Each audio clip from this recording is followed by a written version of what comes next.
Ladies and gentlemen, boys and girls, it's your very own Tyler Rucker of the No Ceilings crew for the No Ceilings podcast. As you guys can probably guess and hear, running a little solo today.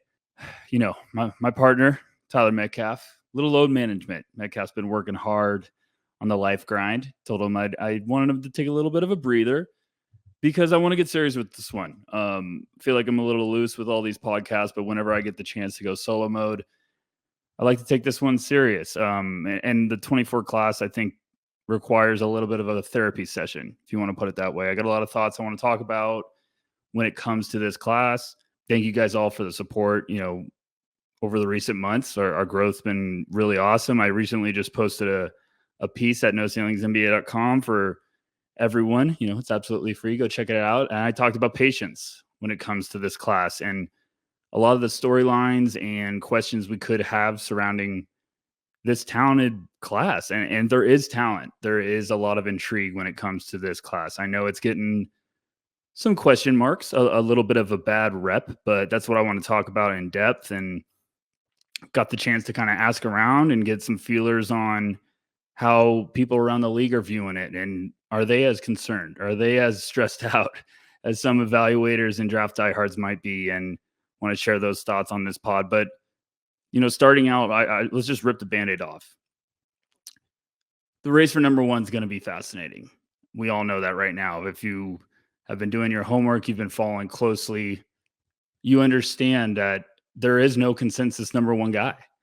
It's wide open as ever. We haven't seen it this wide open in recent draft history.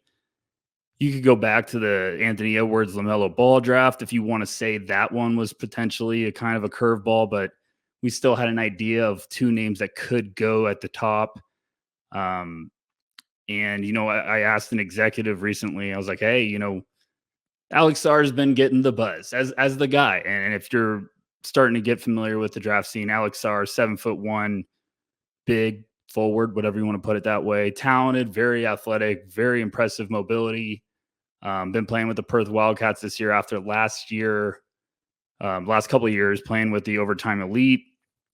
And, you know, literally dropped the mic when they had the Ignite Perth showcase in the beginning of the year. Sarr was just a dominant force. But we have to remember, situation is everything. You're going to hear me say that a lot probably in this episode when it comes to a lot of these players. Sarr now is playing with the Perth Wildcats in a big boy league in the NBL, which continues to get better every year. It's becoming a league that is targeting young talent to grow their league, to grow kind of the platform when it comes to a potential developmental spot for young talent before they go to the NBA. And Sarr hasn't produced, you know, overseas compared to what we were teased with against the Ignite. Against the Ignite, he looked like a surefire number one pick. It's not even close. You know, looking at it right now, Sarr's numbers overseas with Perth, he's averaging 9.8 points, 4.8 rebounds, 1.2 blocks, shooting splits of 48, 28, 63, and 18.8 minutes. You stretch that to per 36 because everyone loves to do that.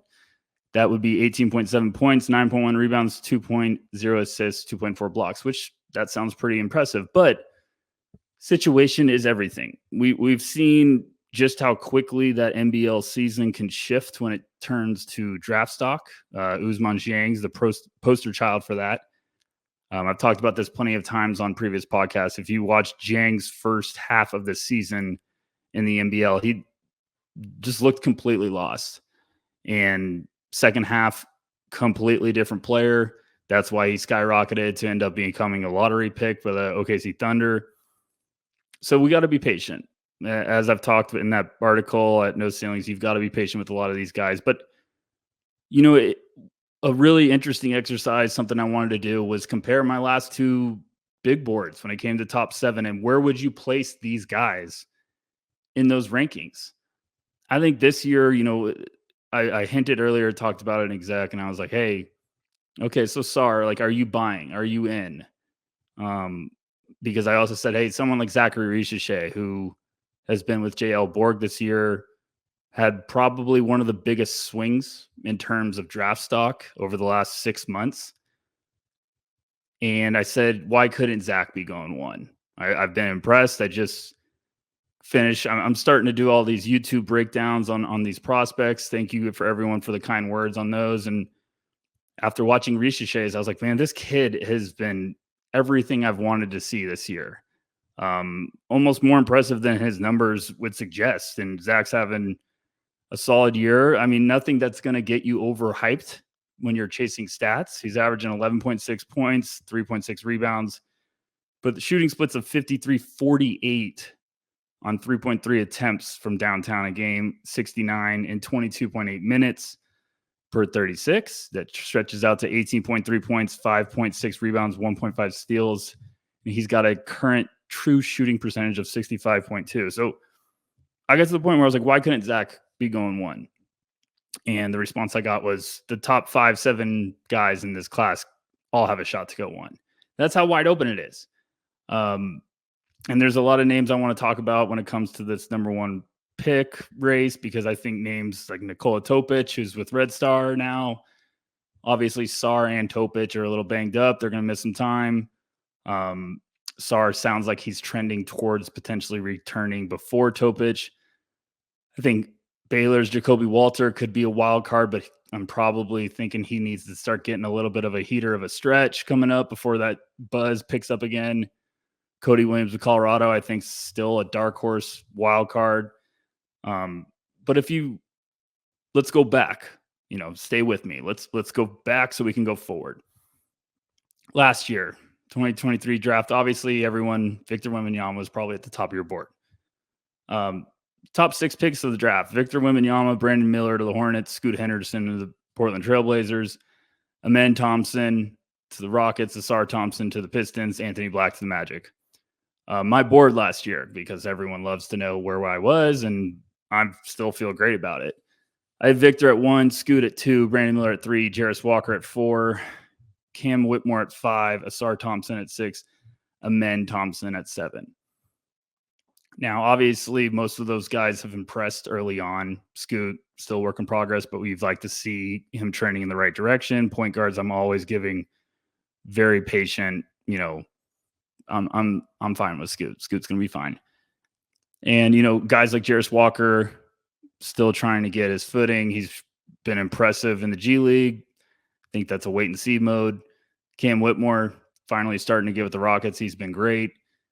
But like you look at Sar, you look at some of these top guys for this class that could be in the mix for number one. Like, are you putting any of those guys ahead of anyone from last year? I don't, personally, probably not. I think Sar would probably be behind Asar and Amen Thompson for me. I'm still very high on Cam Whitmore. I know there's a lot of people that were a little bit all over the place. I'm still very high on Jarris. I think he's just going to be a guy that is going to have a big sophomore leap. And then you take that a year back. We go to 2022. Top 7 picks: Paulo Banchero to the Magic, Chet Holmgren to the Thunder, Jabari Smith to the Rockets, Keegan Murray to the Kings, Jaden Ivey to the Pistons, Benedict Mathurin to the Pacers, Shaedon Sharpe goes 7. My board that year: Chet Holmgren at 1, Paulo Banchero at 2, Jabari Smith at 3, Jaden Ivey at 4, Keegan Murray at 5, Johnny Davis, thank you Wizards for ruining a shot, at 6, Benedict Mathurin at 7. Now that year could get a little interesting because I think you could get to a point where you're saying, hey, maybe Sar's flirting with, I probably would have flirted with putting him around 6 because I loved Keegan Murray. I still think Jaden Ivey starting to figure it out, getting some valuable reps right now for the Pistons. So what we're getting at here, it's just a wild year, and everyone's going to be like, yeah, obviously, but you're going to have to get creative. You're going to have to understand that this draft is so wide open. There's no consensus guy right now that's separating himself. I think Topic, if you're talking about production, he's at least earned the right to be up in that conversation. It's going to be fascinating to see what he can do with Red Star once he gets back into the mix, because there's been some really promising flashes. I've been one that's been lower on Topic for the first half of the year just because I had some questions. I finished his breakdown on the YouTube channel, and I was like, hey, I'm starting to get it. I'm starting to see what everyone's intrigued with. And I do see a world in which he could be the top pick depending on fit. The draft is always about fit. We've always said this. I think it could be more fit than ever this year. I think whoever goes first is going to be because of what happens on the night of the lottery.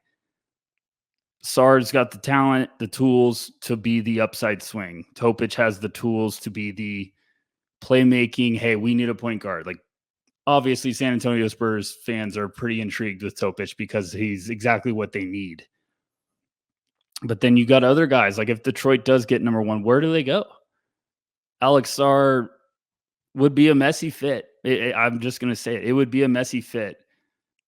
Guys like Reese Deshay, Jacoby could be there, could make more sense. You could try to argue that it could be a reach, but the quick thing that everyone's going to project and suggest with this class is, oh, you could just trade back. Well, thing everyone's going to suggest with this class is, oh, you could trade back. And it's like, well, who's going to want to come up in this class? And both sides of that make sense. It could be pretty tough to be trying to get as much assets as possible for getting rid of the first overall pick. But this also could be a year where if you're a team that's saying like, hey, we know what we want, what we need. Drafting for needs always scary, but maybe this is the year you could try to do it.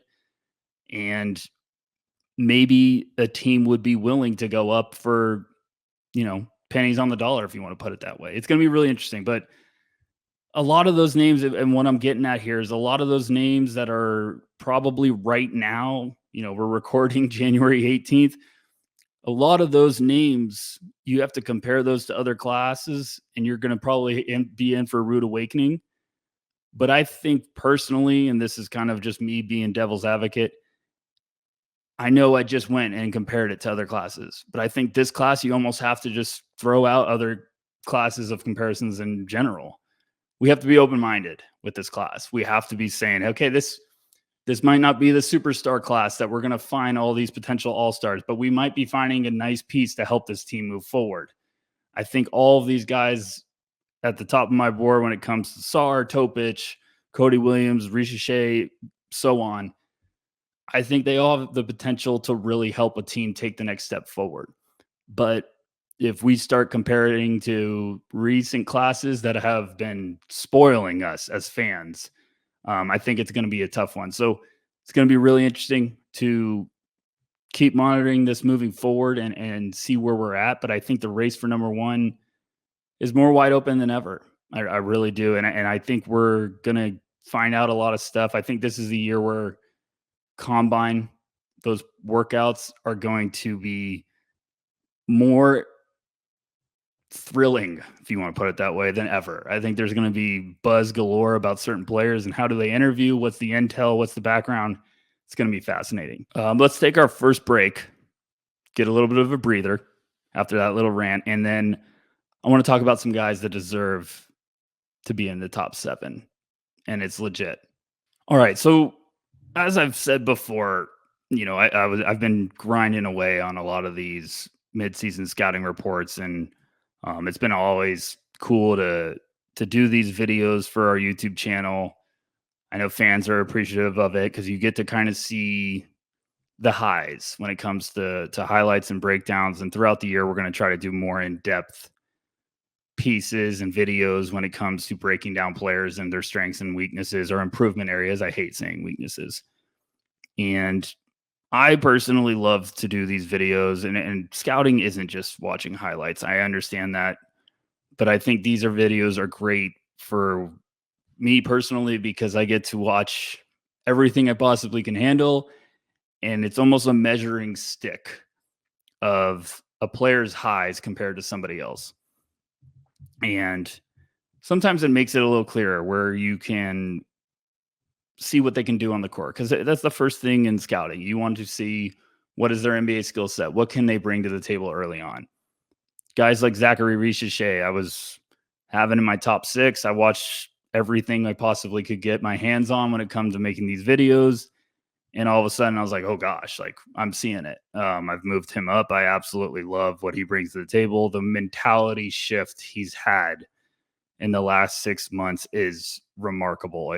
We can't underestimate how good he's looked. And I think there's a world in which Ricochet could present himself as one of the safest guys at the top of this class, because you're getting 6'9", 6'10" wing, shooting the cover off the ball from outside. I'm buying the shooting touch. He's been aggressive attacking the lane. There's some times where you're holding your seat like, oh crap, look at this play. And the defensive versatility has been very impressive as well. So I think Ricochet should be up in that mix. But, you know, I'm early on in my video grind. Just posted a pair of new players that I'm about to talk about right this second. But, you know, I've done Topic, I've done Sar, Ricochet, DeJane Saloon, who I want to talk about later. And it really jumped when I got to Reed Shepherd and Rob Dillingham. These are two guys I was lower on to start the year, not because of their talent, but because I thought one and done might not have been in the question. Reed Shepherd, 6'3" guard, freshman, McDonald's All-American, Kentucky. Everyone should know, you know, his family was Kentucky bloodlines. His mom and dad both played there. Shepherd would look like a guy that was like, hey, he might spend a couple of years at Kentucky and then be playing on an NBA court. I don't think there was any denying the talent. You know, although he's 6'3", white, spoiler alert, you white, you Ben Affleck. Although he is 6'3", he's a little stocky. And he really stands out on the court with his feel, patience, awareness on both sides of the ball. Reed's legit, folks. Like, I'm going to say this. I'm all in on Reed Shepherd. This kid can play. Watching those videos and his breakdown, the highlights stand out in such a big way. And it's not just scoring. It's not just his shooting. He is a demon on the defensive side of the ball. His off-ball defense is really impressive. He positions himself outstandingly. Like, the playmaking is awesome. There's a lot of good playmaking where he has the flashiness that you're like, woof, nice pass. But he also has the recognition of the ball should go here. There should be an extra pass. It's a lot of stuff that I think scouts will drool over. NBA front office decision makers will drool over because it might not be the flashiest play, but it's the right play. He just makes some reads that are absolutely tremendous. And you're pairing, like, there's obviously questions about his role at the next level because he's a little bit undersized for a modern NBA guard. You're probably not thinking he's just going to be a day one point guard. He kind of plays the role more of a combo guard, but you know, our own Corey Tolaba, when we had our most recent mock draft video, he brought up the point. He's like, hey, we need to stop underestimating Reed Shepherd's upside. And after watching him in depth, I completely agree with it. This kid could be a top 5 pick. And a lot of people right now, you know, we had a mock draft of him going in the top 5. And a lot of people are like, this is insane. Well, insane is probably going to be invited to the dinner table when it comes to the 24 NBA draft class. And Reed Shepherd can just damn play basketball. Like, he's a good player. He's outstanding. He's efficient. He's doing this all. And, you know, he comes in and makes winning plays in limited minutes off the bench. And I just think this is the year in which we really need to wake up and say, why can't Reed Shepherd be a top 5 pick? He does a bit of everything on the court. Really, really does. I just, it's hard to explain because I understand everyone wanting to be a little bit like, I don't know. Like, could he really be going top 5? Is that too rich? The numbers back it up. He's averaging 11.8 points, 4.3 rebounds, 4.2 assists, 2.5 steals in 26 minutes on 55, 53, 85. Per 36, that's 15.9 points, 5.8 rebounds, 5.6 assists, 3.4 steals, 1 block. His true shooting percentage is 74.4%. But it's just one of those things when you break down the film, it's not just Reed making good decisions offensively. It's not just him shooting the cover off the ball. It's just him understanding how to get to his spots, understanding how to get his teammates to good spots, reading where they're going to be, throwing teammates open. Just checks boxes quickly. So I think Reed's going to keep climbing. I think he's going to cement himself as the top 10 guy in this class. And I know that might be a little spicy for some to take in right now, but I think it's going to start happening. It's going to be a clearer picture because especially with this class, Reed just looks like a kid that can damn play basketball. And one of my favorite exercises when I'm evaluating someone is, if you drop this player in an open gym with NBA galore, we know how that is in the offseason. If you drop them in on a 5-on-5 with just NBA stars, could they hang? Could they hold up and, produce or be a factor out there? And I think with Reed, it would be an easy yes. So I'm excited to see what he keeps doing.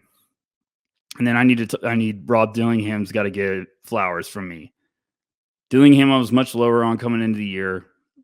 I thought it was going to be an interesting experience with him coming from the OTE because when you watched him with the OTE, he was unbelievably gifted as a scorer. It was a lot of street ball vibes, just a lot of freedom, if you want to put it that way. And my only question with Rob going to Kentucky, I thought was the best decision possible for him because of Calipari and what he's done with guards. And I said, if Calipari can get Rob to buy in early on unlocking the versatility, he could skyrocket. And he did. Both parties bought in. Rob's been awesome. I just finished his breakdown too. And doing Reed Shepherd's and Dillingham's back to back, I was just like, man, these kids can play. Like, yes, they should be climbing boards, which they have. Rob's a little bit more spicy and energetic compared to Reed when it comes to the offensive side of the ball. He has some sequences where you're holding your breath of like, my goodness, what a counter, what a sequence. Great feel. He's fearless getting to the basket. I think the defensive versatility is going to be a question moving forward, but there's some good on-ball stuff. There's some good off-ball stuff to work with. The playmaking's really, really good. It's been tremendous. It's been one of the most pleasant surprises of any prospect this year. So I think Rob's going to continue to be a player that's trending in the right direction. Both of those Kentucky guards are. Kentucky looks like they're going to probably be a team that can make a nice little run in the tournament, and we know how that works with NBA teams and scouts. If you keep pushing and you can impress in the tournament, you're going to keep buzzing. So I think there's a world in which both these kids could go in the top 7. I really do. And I know that's insane to think about right now in January, but just they're trending in the right direction. You get to a point in this class where there's some questions, there's some hesitations. And I think Rob and Reed are both trending up quickly. If you've followed me closely over the years, my writing and stuff, thank you guys. I hope I didn't give you too much of a headache, but I will always go to war for the upperclassmen. I think it shouldn't be punished if you decide to look yourself in the mirror and say, I can become a better basketball player. I'm going to go back for another year. I think teams like to drool over youth, upside, and untapped potential. But I also think there's a point in the draft in which smart teams go after guys that they know what they're going to bring to the table. There's no such thing as a safe pick, but I think a lot of upperclassmen can be safer picks when it comes to this is what I am on the basketball court. I'm comfortable with it. Or if you've stayed multiple years in college and worked on your versatility and taken on a bunch of different roles that a team has asked of you and you've succeeded, why can't you do that at the NBA level? I think Kevin McCullough of Kansas is going to be a name that just continues to rise. I think he's going to go to workouts and interview with teams and they're going to love him. McCullough was a guy that transferred from Texas Tech to Kansas, was known as this versatile guard with size at 6'7" that could defend multiple positions, make winning plays. in a world be the idea of Alex Caruso at the next level. And McCullough, I thought, had a chance to become a end of the first round pick last year. And he decided to gamble on himself, go back to Kansas for his senior year. And what he's done this year has been just absolutely sensational. He's turned into an offensive scoring weapon. I know there's going to be some people that question the outside shot. I think the fact that it's taken this leap is remarkable. So now we're at a point where we're saying, well, what about the outside shot? Hey, he's shooting 36.1% from three this year on 4.2 attempts. McCullough was never a shooter. So the fact that he's flirting with, mid 30s to 40s, he was at 40% for a lot of the year, is fantastic. He's shooting 48.2% from the field, 84.7 from the line, but he's averaging 19.8 points, 6.5 rebounds, 4.7 assists, 1.5 steals. True shooting percentage of 60.7. Why isn't he going lottery? Like, why should Kevin McCullough not be a lottery pick in this year's draft? I mean, you have to just, with a lot of these players, go down the checklist when you're scouting. Like McCullough, defensive weapon, check. Versatility, can guard multiple positions, check. Understands how to get to his spots, yes. Makes winning plays, yes. Got the numbers to back it up, absolutely. And I think he's going to be a high intangibles player. And I think this is the year in which a lot of upperclassmen could be getting picked earlier than we're expecting. I know it's not a thing we've seen in recent years. I know a lot of teams are, hey, we should swing for a star early in the lottery. I get it. But I also think this is the year which that side of the fence, when it comes to, hey, maybe we draft a little bit of an older player, someone that could give us a boost in the rotation. I think that could lean a little bit higher this year. I think teams could target and be aggressive to that mindset. I think McCullough is right at the top of the list. If you're thinking that way, I think Dalton Knecht of Tennessee has been tremendous. There's questions about him on the defensive side of the ball. I completely understand, but this is the class in which I think you have to say everyone's going to have their questions. We're probably not going to find the all-around perfect prospect that could just be a versatile, perennial all-star. It just might not happen this year. Teams might not see it that way. But what if you could go find a guy that really gives you a burst in an area of need? Drafting for need is always dangerous. I'm always a big go draft best player available. But if you have a player that could come in and help you in your rotation and give you depth, I understand it this year. Dalton Knecht, defense might have some questions. Offense, he is a bad man. I broke down his splits. Dalton Knecht transferred to Tennessee, senior, just super talented, 6'6", wing, can shoot the cover off the ball, very underrated athlete, got some sneaky athleticism to his game. He starts off the year, he was just on fire. 19.2 points, 4.6 rebounds in his first 9 games on shooting splits of 49, 39, 79 in 30 minutes. Suffers an injury. I think it was in like the second half of North Carolina. Kind of played banged up for a little bit and was just struggling.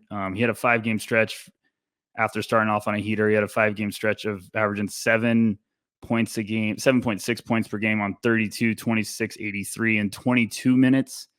His last 3 games, 34.3 points, 6 rebounds, shooting splits of 57, 56, 83 in 34 minutes. So Dalton's another guy I think could rise, could impress. He's got good frame, good size, can shoot it, can get hot in a hurry. I think he's another guy like Kevin McCullough that just could start getting into that lottery conversation and could intrigue teams with what he can do on the court. Not what he can't do, what he can do. And what Dalton can do is really be a huge boost to your rotation if you're looking for an offensive spark. And, he's a tough kid. I just really like what I've seen from him. Let's take one more break.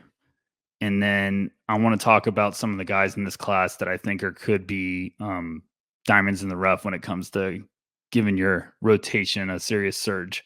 All right. So I think this is the year for 24. Everyone's going to, if you're picking in the lottery, I know you're going to be chasing stars. I get it. We always chase stars. We want to find the guys that can potentially become serious weapons at the next level. And let me fix what I said earlier. I'm not saying there is no chance of anyone becoming a star or an all-star in this class.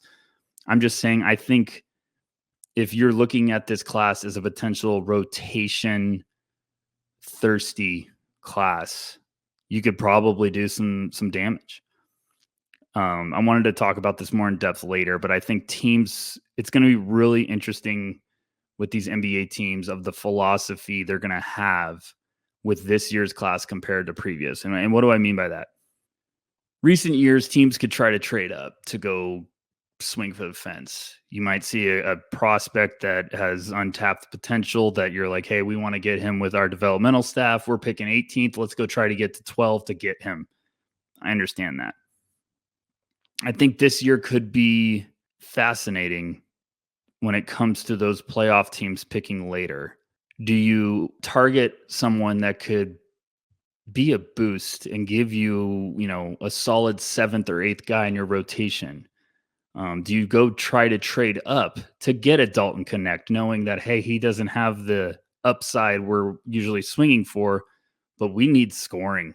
Our team's defensive minded. We need a boost off the bench, someone that can get hot from outside. Dalton Connect, could that be intriguing? If you're a team like the Oklahoma City Thunder, you're picking 12 or 13th, then you can go up and get your guy and say, to heck with where we draft him. We want Kevin McCullough to add another just demon in our rotation with Case and Wallace off the bench. Could you go trade up from 13 to 8 to get him, to just secure him, to say, we don't care. We just want a guy. We're going to keep picking versatile guys that can play basketball. Maybe. If you're a younger team, if you're a team picking in the top 10, you don't love anyone, could you target trading back to one of those teams and saying, give us a vet? We need to, if we swing and miss this year, we're going to be taking a step back. We need to get a rotation. We need a veteran with our team. Could you be trading back, maybe trying to get a future asset? We just saw, the Toronto Raptors and Indiana Pacers make the Pascal Siakam trade. Really interesting trade. I think the Pacers are going to be cooking now. I think that was a great move for them to try to move the needle and get a talent like Pascal around what they have in place. But I thought it was fascinating that Toronto got a couple of 24 picks. I think that kind of made a ringing endorsement of like, whoa, bad draft class for everyone. But all of a sudden, Masai's coming out and swinging and wanting a couple more roll of the dices with those picks. And I think teams like that, if you could get a couple first and navigate the first round to try to move around and see where we can go get the guys that we think could really help this team move forward, move the needle forward. I think that's fascinating. I mean, the Raptors now are slotted. Their own pick is supposed to go to the Spurs, but it's 1 through 6 protected. So now let's see what Toronto does if they're going to start trending a little bit more towards the top. If they keep their own pick, right now they would be slotted to be either 1 through 6, have the 19th pick from the Pacers, and then you want to go to Tankathon and look, there's the worst of pretty much like 16 teams. No, I think it's like 4, but right now it's slotted to be the 27th pick from OKC. So Toronto suddenly could have 3 first rounders, wide range all over the place, that could get them a little range to navigate. Maybe you go up and you target, picking in the top 6. Maybe you get a swing there like Tijan Saloon. Maybe one of those other picks is a veteran piece that you can kind of add to your rotation. It's going to be really interesting. I think the most fascinating point is the deadline. What's the mindset of teams going to be? Do you try to acquire some of those early second round picks? Do you try to move your pick to get a veteran piece? Going to be really interesting stuff to see. I really think this is going to be a fun year, not just for how wide open this draft is at the top. I think it's going to be really interesting to see what some of these teams do in terms of roster construction, because we have to remember too, like cap space issues come into the picture for veteran playoff teams. Could you look at this class of saying, there's not a lot of star power, but we can go get some rotation guys to help our cap and kick the can down the road and prevent headaches. So really, really interesting. But I want to go back to this section, I believe, there's a lot of guys that I think could really help a rotation early on. Tyler Smith, G League Ignite. Every time I watch the Ignite, I get headaches. Yes, spoiler alert. But one guy continues to impress me, and that's Tyler Smith, because he's 6'10", good frame. Tyler Smith knows what he does on the basketball court. He is not trying to be a player that he's not. He takes good shots. He gets on the court, spaces the floor. He's got a smooth stroke. He stands out with his recognition and ability to understand what he can do to make a positive impact on the basketball court. I think he could just be one of those prospects that's simple. You get it. Some team at one point could be like, good size, good shot, plays smart. Yes, we'll take it. So I'm fascinated to see him. He's one of those names that every time I watch him, I'm pleasantly surprised, and I get it. I just really like his game. Tyler Kolek of Marquette, another guy. I think fans are going to be like, I don't know, white little point guard, lefty. He looks like Goran Dragic out there. He's got the mentality that I think teams are going to love. Wouldn't be shocking if that's someone that starts testing really well when this pre-draft process gets around. Good Marquette team that probably is going to have a lengthy run, but Tyler Kolek could just play. What if you get him as your backup point guard? I think teams picking in the late first round would jump all over that mindset. Tristan Da Silva of Colorado. I did a podcast with Metcalf, and he brought up a pro comp of Grant Williams, that vibe for when it comes to Da Silva. That stuck with me. I think that role of Da Silva is not going to be a player that plays himself into all-star conversations, but he also might be a really nice piece that down the road you're in playoff time and you can't keep him off the court because he's just making a good impact and understands not only how to get his shot when he needs to, but doesn't force it. And he also can create for teammates. So I'm intrigued with Da Silva starting to buy in. Wooga Poplar, Miami, I think a team looking for some shooting, potentially late teens, end of the first round. Wooga's done everything you want to see this year. He's been effective, put up good numbers. He's got good size. So I think that's another name. And then one of my favorites continues to be Dylan Jones of Weber State. You know, asking around when it comes to Dylan Jones, I think it's going to be teams are going to either love him or they're going to be like, not our style, which is fine this class. But I think there's going to be a lot of teams that love him. Now, Weber State, obviously, smaller school. Dylan was having a great year last year. Went to the combine, was really impressive. We had him, me and Corey did a film session with him last year. It was probably one of my favorite things I've ever done at No Ceilings, just talking to him, even when the camera was off. Just great kid, really smart, student of the game. Right now, he's averaging 19.3 points, 9.8 rebounds, 4.9 assists, 1.8 steals, shooting splits of 50, 37, 82, true shooting percentage of 60.9. Dylan's just one of these versatile pieces that really can do a lot of stuff on the offensive side of the ball. And I really do think a team's going to fall in love with him. And it wouldn't shock me if he's going, some point we get to around those early 20th pick on.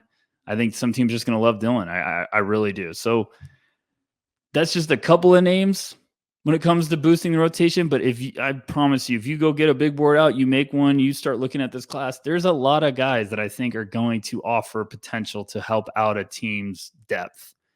I really do feel that way. So it's going to be fascinating to look at. Let's take our last break. And then I want to just freestyle and go a little rant about some guys.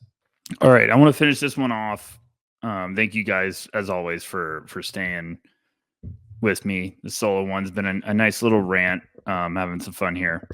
But I want to finish this off with talking about some guys that are really impressing me, some names that I think are going to start waking up folks in the draft space. I think the first one we have to talk about is Tijane Saloon. I know he's been a hot name lately. For those that aren't familiar, Saloon's playing with Chalet Basket, extremely young, around 6'10". He looks like a giant on the court. Outside shot's been really impressive lately. If that can continue to stay around, I think he's going to skyrocket. I think he's going to become the swing. if you want to put it that way. He's going to be the swing for the fences type of prospect in this class, because when you watch Saloon from summer to the beginning of the year, it was a very energetic, lengthy forward that moved really impressively, that almost was the Energizer Bunny on the court, that almost was trying to figure out, like, what am I supposed to do? Like, what am I supposed to do off the ball? Like, yes, when I open, I could shoot it. I could hustle to make, offensive rebounds and impact that way. But it looked just like a raw ball of clay that maybe at that point you were like, hey, maybe top 20, this could be a fun swing if you were patient. Lately, it's looked completely different, in which all of a sudden it's a young talent figuring out how to make an impact off the ball, figuring out where he's supposed to be. The outside shot's really coming along, like I just said before, and his motor's never off. His motor's always cooking, which I think teams are going to love.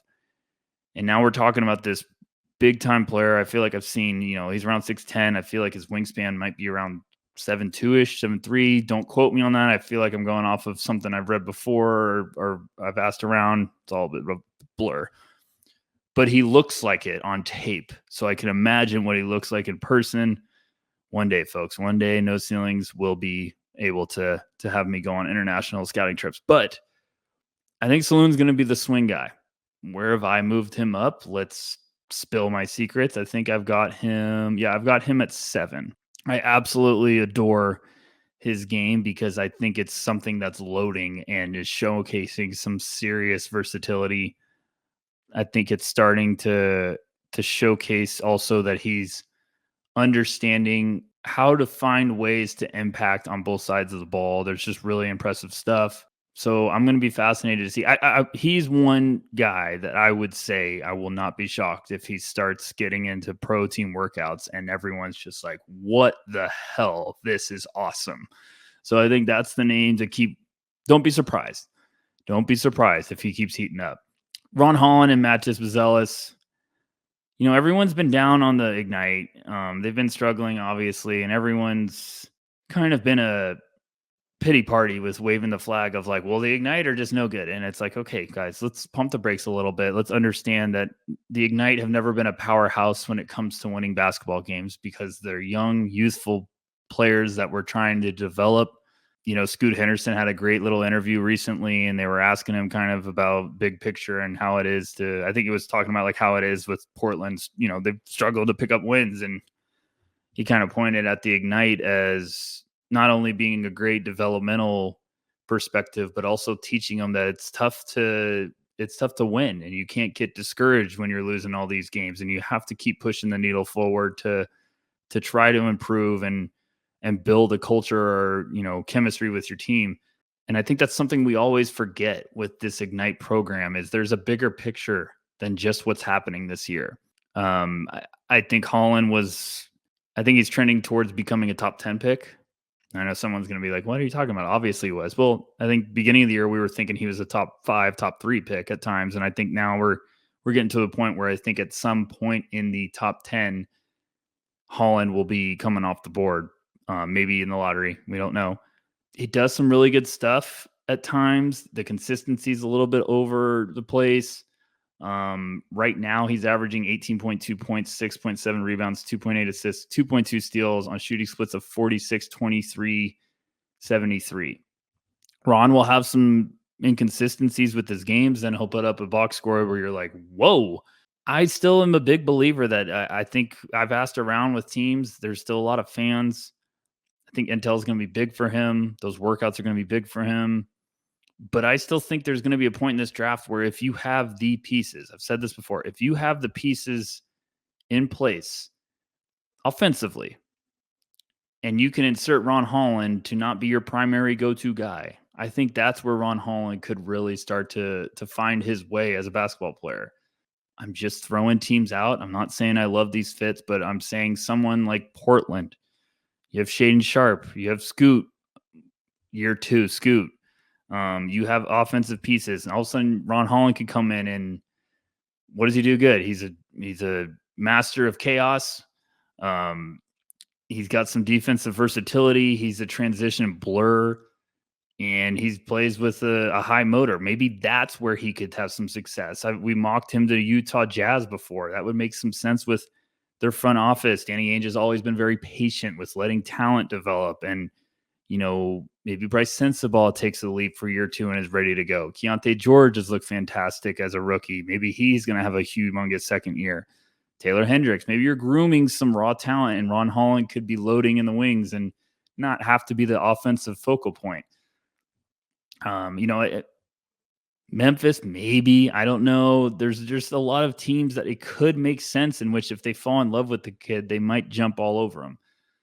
So I'm going to be interested to see. I think Buzelis is kind of in the same conversation of there's been impressive stuff on tape, but I think when you ask around, common theme this year, when you ask around, the opinion with Buzelis is just as wide as some other players. Some guys love him. Some guys are like, I don't know if I'm buying it. The one thing is he came into the year, he was supposed to be this lethal shooter. The shot hasn't come around on a consistent level. He's had some really nice showings in games, but right now he's averaging 12.9 points, 6.1 rebounds, 1.6 assists, 1.6 blocks. Shooting splits of 44, 25, 80 in 17 games, 29.1 minutes. So we're going to have to wait and see with Buzelis. We're going to have to wait and see with a lot of these guys. A lot of the freshmen have come in, struggled to get in a groove. Justin Edwards, obviously. Stephon Castle's sort of starting to get his groove with UConn. It's just going to be really interesting. One of my favorite lessons I got in scouting from coming up, talking to people around the industry was situation's everything. It always is. Adem Bona this year at UCLA, people are going to be a little skeptical because of maybe his numbers and how UCLA is playing. Nightmare situation. Absolute nightmare situation. They're making him play a role that he's not going to be at the next level. So there's impressive stuff with that. And that's just an example off the top of my head. Jaden McDaniels back at Washington, much better player than his situation in that one and done year. So I think it's going to be fascinating when we get into the dog days of the draft process. We're getting into April, May, when these interviews, these workouts start happening. Our team's going to lean on what they've evaluated with these guys coming up from high school and before. Are they going to carry a lot of weight into this year with what we've seen? Could we see some of these younger guys still declare and go early because of teams have watched them and said, hey, it's just a bad fit for this year? Could that scare them? And we start going after these potential higher floor guys compared to upside. It's going to be fascinating to really look at. And, I think guys like Kyle Filipowski at Duke, for these reasons, is starting to trend upward with boards. This was a year we thought the big class was really going to drop a mic. Donovan Clingan just returned from a foot injury, wait and see mode. Hopefully he could stay healthy the rest of the year and show some good stuff. Zach Edey's been unreal and is now getting, lottery love.